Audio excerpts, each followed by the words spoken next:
Hello, my name is Brehon Mills and I would like to welcome you back to the channel. Today I'm going to do a quick video on Planatir. Alright, I did own Planatir in my Robinhood account and my TD Ameritrade account. Alright, I was holding these stocks. They were doing quite nicely, but eventually they took a nosedive and I ended up having some stop prices set and I ended up getting stopped out of those positions. But now I'm looking for an opportunity to jump back in. Actually, I did jump back in there on Friday before the market closed, but I wanted to take a look at this article I read. All right, shares on Palantir Technologies climbed nearly 7% on Thursday as data analysts company stock price recovered from the drubbing it took earlier in the week. Palantir plunged on Wednesday after Morgan Stanley analyst Keith Weiss cut his rating on its stock from equal weight to underweight and assigned a $17 price forecast on its shares. Now remember, a lot of these companies, you can't always trust them. They will come out and say, hey, the price is overvalued, or they will recommend a sale. And then once everyone sells the stock, they go and they buy out more or increase their position. And then they come back out with the article saying, hey, this is a great opportunity to buy. All right. So you got to be aware of that. When they're yelling, sell, sell, sell, that's when you buy, buy, buy. Okay. And when they're yelling, buy, buy, buy, that's when you sell, sell, sell. All right. Okay. Now, Weiss argued that with Palantir stock up sharply from its public offering price of $7.25 in September, the risk to reward trade-off for investors were decidedly negative, with its share trading at more than 30 times his revenue estimates for 2022. Weiss questioned whether Palantir's growth prospects justify such a lofty evaluation. All right. On Thursday, however, investors apparently felt the sell-off of Palantir shares were overdone. For one, Daniel Shea, director of operations at Simpler Trading, disagrees with Weiss' call.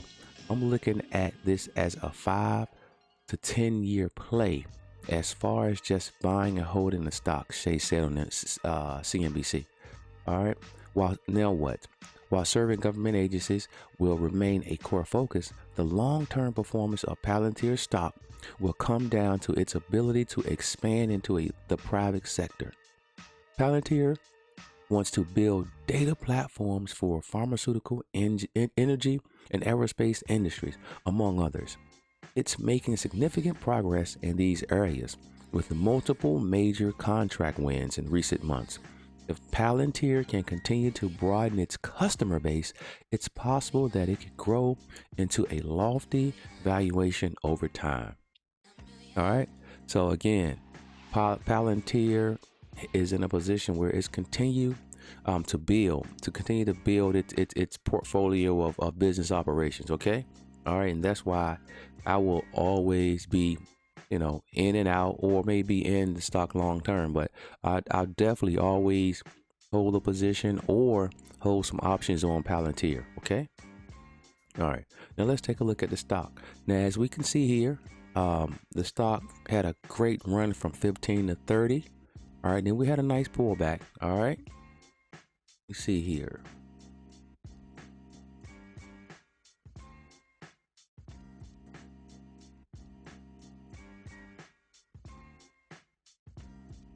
All right, so we did have a nice run up. Then we had a pullback to some support here. All right. And if you know anything about wedges,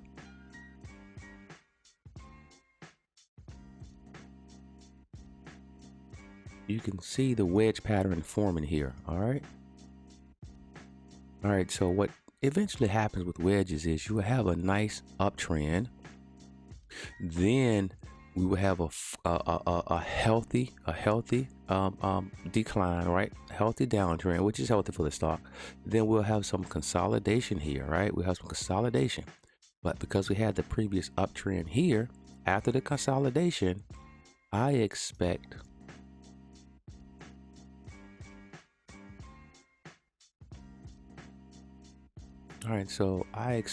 maybe a little more consolidation here. Then eventually the stock will continue to propel upward. All right. I believe, and I strongly believe that this is the trend that we're heading into. But man, there's always some potential that, the stock could fall backwards here. Okay. So again, we want to pay attention to the trend line. Now, if it falls below this support here around 2202, we may see some further decline. Okay. All right. But as you can see, it's trading a little higher, close to the support. And you see here it's trading sideways actually. Okay. So I expect it to propel forward in the near future. Okay. All right. So again, and so what I did on Friday, after taking a look at the chart, so I purchased a $27 call option with expiration date December 24th. I purchased 5 contracts. So we're going to see what happens here. I'm looking forward to a pretty good week. All right. I'm looking forward to a pretty good week. All right.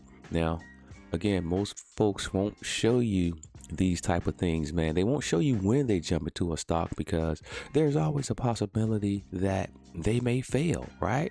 And so I've failed a lot. So I've made a lot of bad mistakes. I've made some good mistakes. Okay. So I've been trading stocks since 2006. All right. So again, I have a Fidelity account, a TD Ameritrade account, and a Robinhood account. All right. So I do a lot of my trading in my Robinhood and TD Ameritrade. But again, I invest 15% of my income into my Fidelity account. Okay. And I'm pretty much 99% in index funds. Okay. All right. Because I truly believe index funds are one of the greatest ways to create wealth long term. All right. All right. Listen, I hope you like the information. Hope you like the channel. I hope you have a great trading week. Okay. All right. Now, you could have been anywhere in the world, but you were here with me, and I appreciate that. All right, hit the like button, subscribe button, and keep coming back for more wealth building information. Peace.